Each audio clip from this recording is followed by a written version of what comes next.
Hello everyone, my name is Madhu Gupta और welcome है आपका मेरे इस यूट्यूब चैनल पर। और आज हम क्या पढ़ने वाले हैं? आज हम पढ़ने वाले हैं क्लास 10 का सब्जेक्ट इकोनॉमिक्स, जिसका टॉपिक है पब्लिक फैसिलिटीज़।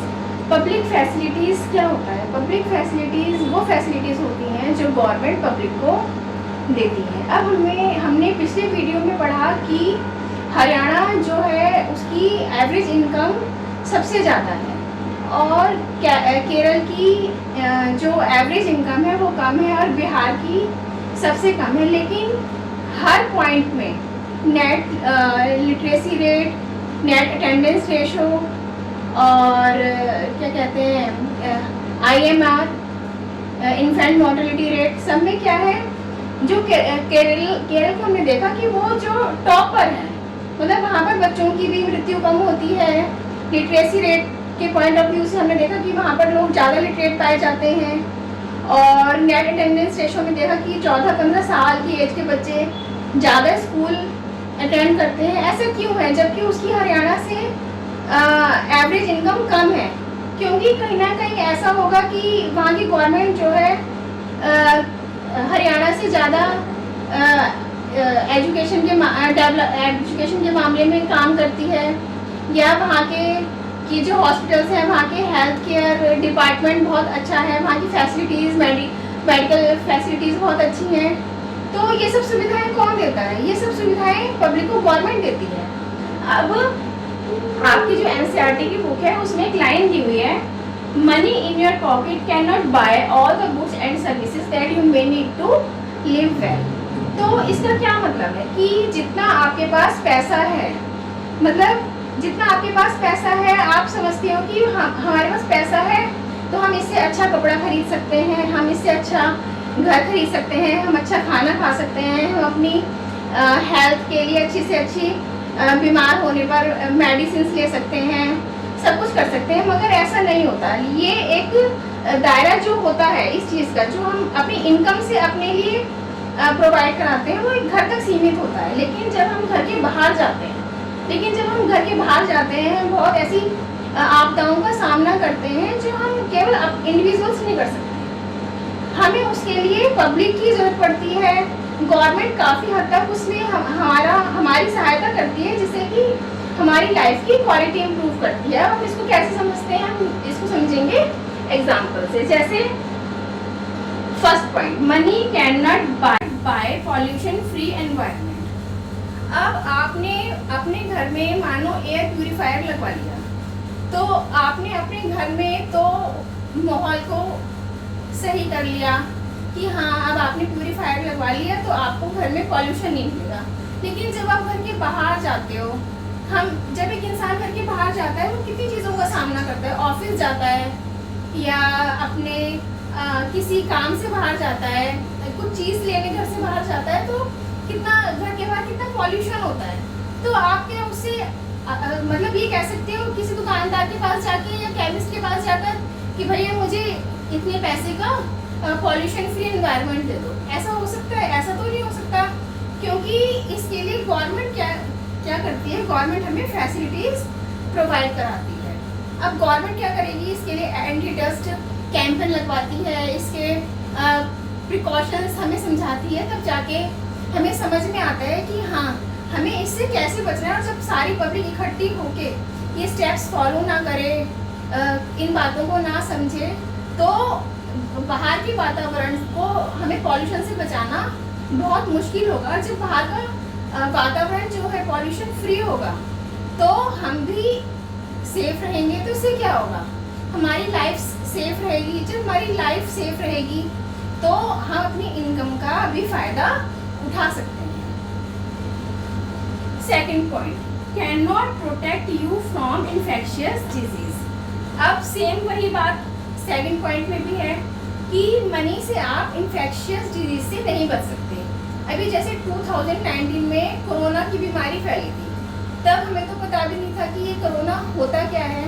तो क्या हम अपने पैसे से अब खुद को बचा पाए?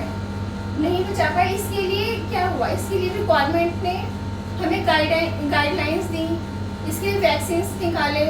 जब वैक्सीन्स निकले तो वैक्सीन्स हमने वैक्सीन लगवाए, तब जाकर अब हम सेफ हैं। आज हमारी लाइफ सेफ है, हमें पता है कि अब हमें कोरोना से कोई खतरा नहीं है, क्योंकि हम अपने लिए कुछ नहीं कर पाए इस बीमारी को लेके। तो ये हमें फैसिलिटी किसने प्रोवाइड की? गवर्नमेंट ने। उसके बाद थर्ड पॉइंट है provide goods and services collectively in cheapest way. अब फॉर एग्जांपल आप एक ऐसी जगह रहते हो जहाँ पर 50 फैमिलीज की सोसाइटी है, तो 50 फैमिलीज की सोसाइटी में अब मान लो आपको वहाँ सिक्योरिटी तो चाहिए, तो अब वहाँ पर मान लो आप एक वॉचमैन रखते हो, एक गार्ड रखते हो, तो आपको कितना कॉस्टली पड़ेगा? तो हो सकता है कि एक आध फैमिली रख भी पाए या एक आध फैमिली ना रख पाए, वो इतना अफोर्ड ना कर पाए।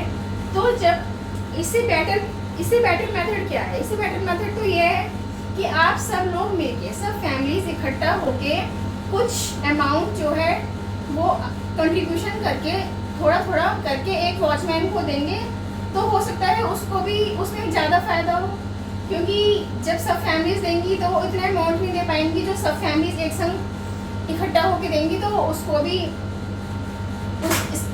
उसका भी इसमें फ़ायदा है। तो एक हमें ऐसा मेथड ढूंढना चाहिए जिसमें सब लोग इकट्ठे होके कंट्रीब्यूट करके चीपेस्ट वे में और बेटर तरीके से किसी चीज़ को फैसिलिटी दे पाए। उसकी इससे क्या होगा, सबकी वहाँ पर सेफ्टी भी होगी और सबका पैसा कम भी खर्च होगा। उसके बाद फोर्थ पॉइंट है what if no one other than you in your village और locality is interested in studying. अब मान लो कि आप किसी विलेज में रहते हैं या किसी ऐसी लोकेलिटी में रहते हैं जहाँ पर आप तो पढ़ना चाहते हैं, लेकिन जो वहाँ की सोसाइटी के पेरेंट्स हैं वो नहीं चाहते कि हम अपने बच्चों को पढ़ाएं। तो आप तो पढ़ना चाहते हो, तो आपके केवल अकेले के पढ़ने से तो गवर्नमेंट स्कूल नहीं खोलेगी। गवर्नमेंट कब स्कूल खोलेगी? जो वहाँ की लोकेलिटी के सारे पेरेंट्स चाहेंगे कि हाँ हमारे बच्चों के फ्यूचर के लिए स्कूल खोला जाना चाहिए। जब उनकी सहमति होगी तभी जो गवर्नमेंट है वहाँ पर स्कूल बनाएगी। तो कहने का यही मतलब है, जब सारी पब्लिक इकट्ठी होगी किसी एक चीज़ को एक्सेप्ट करती है, तब हमें उसमें फ़ायदा भी होता है। इससे क्या होगा कि सारे बच्चे एक पढ़ भी पाएंगे, उनका फ्यूचर भी सिक्योर रहेगा। तो यही कहने का मतलब है कि हम अब इंडिविजुअली, चाहे हमारे पास कितना पैसा है, हम खुद कुछ नहीं कर सकते। जब गवर्नमेंट हमें बहुत सी ऐसी फैसिलिटीज़ प्रोवाइड कराती है, जब वो हमारी लाइफ से जुड़ती हैं, तो हमारी जो लाइफ की क्वालिटी है वो बेटर होती है। Kerala has low infant mortality rate because it has adequate provision of health and education। ये तो जैसे हम पहले समझ चुके हैं कि केरला का जो लो इन्फेंट मॉर्टेलिटी रेट है वो काफ़ी कम है और वहाँ पर हेल्थ और एजुकेशन को लेकर भी काफ़ी अच्छा काम किया गया है। इसका क्या मतलब है कि वहाँ पर जो गवर्नमेंट ने जो पब्लिक फैसिलिटीज़ दी हैं वो हेल्थ पे और एजुकेशन पे काफ़ी अच्छा वहाँ का प्रोविज़न रहा है, जिससे कि केरला में लो इन्फेंट मॉर्टेलिटी रेट भी कम है और वहाँ के लोगों को मेडिकल केयर फैसिलिटीज़ भी काफ़ी अच्छी प्रोवाइड की जाती हैं हरियाणा और बिहार के कंपैरिजन में। Similarly, public distribution system functions well. Health and nutritional status of people of such states is certainly likely to be better। अब ये पब्लिक डिस्ट्रीब्यूशन सिस्टम क्या होता है? पब्लिक डिस्ट्रीब्यूशन सिस्टम वो होता है जहाँ पर बहुत ही कम रेट पर लोगों को अनाज प्रोवाइड किया जाता है। जो लोग अब कुछ लोग ये कहेंगे कि ऐसा क्यों करते हैं कि हम गवर्नमेंट से हेल्प मांगते हैं, हम क्यों नहीं अपने खुद कमाएं खुद खाएं, कि हम गवर्नमेंट से कहते हैं हमें खाना दो, हमें ट्रांसपोर्ट की सुविधा चाहिए, हमें ये चाहिए। क्योंकि जब समाज में रहते हैं तो यहाँ पर सब लोग समानताएं भी हैं, तो यहाँ पर असमानताएं भी हैं। यहाँ पर हमें अमीर से अमीर और गरीब से गरीब इंसान भी देखने को मिलता है। तो इसलिए जब गवर्नमेंट पब्लिक को ये फैसिलिटीज़ प्रोवाइड कराती है तो इससे क्या होता है, इससे लोगों में कुपोषण में कमी आएगी तो उनकी हेल्थ सुधरेगी, जब हेल्थ सुधरेगी तो वहाँ की जो बच्चे हैं वो अच्छा पढ़ पाएंगे तो वो अपने फ्यूचर के लिए बेटर डिसाइड कर पाएंगे। और इसका सीधा कनेक्शन किससे है? ये सारी चीज़ें किससे कनेक्ट होती हैं? पब्लिक फैसिलिटीज़ से। और जब पब्लिक को ये फैसिलिटीज़ मिलती हैं तो क्या होता है? देश का डेवलपमेंट होता है। और अगर आपको ये टॉपिक समझ में आया हो, पसंद आया हो, तो please like, share and subscribe जरूर कीजिएगा।